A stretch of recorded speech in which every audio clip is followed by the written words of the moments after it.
2 கோடி பேருக்கு வேலை வருடத்திற்கு என்று வந்த மோடி ரயில்வேயில் 2 லட்சம் பேர் பணியிடங்களை குறைத்து புதிய நடைமுறையை அமல்படுத்தி இருக்கிறது.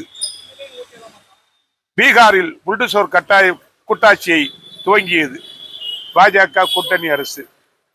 பட்டிக்கடை ஒன்ன வச்சு வளர்ச்சி தாண்டி ஊரையிலான்ற மாதிரி பட்டிக்கடை ஒன்ன வச்சு பாஜக கூட்டணி பீகாரில் இஸ்லாமியர்களை கூறு போட்டு அவர்கள் வீடுகளையும்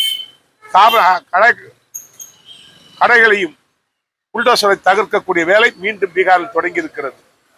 ஓட்டு போட்டதற்கு நன்றி கடனாக செய்து கொண்டிருக்கிறார் என்பதை இந்திய மக்கள் உணர்வதற்காக சொல்கிறோம்.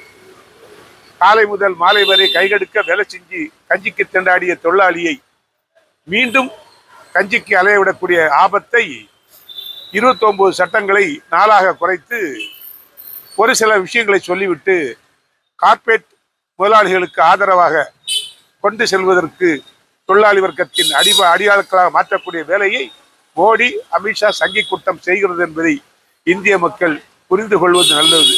பிஜேபி சங்கிகளுடைய ஒரே லட்சியம் ஒரே நாடு, ஒரே தேர்தல், ஒரே கட்சி என்ற முறையில் இந்து ராஷ்டிரத்தை உருவாக்குவதற்கான பாதையை நோக்கி சென்று கொண்டிருக்கிறார்கள். அதற்கு தொழிலாளி வர்க்கத்தை 80 கோடி மக்கள் இருக்கக்கூடியதில் 50% பேர் தொழிலாளிகள். அதில் 10% பேர் கூட நிரந்தர தொழிலாளி இல்லை என்பதை புரிந்து கொண்டு புதிய சட்டங்களை அமலாக்கிற போது மக்கள் கவனமாக இருந்து அதை ஏற்று போராடுவதற்கு முன் வர வேண்டும். Keep left right salute.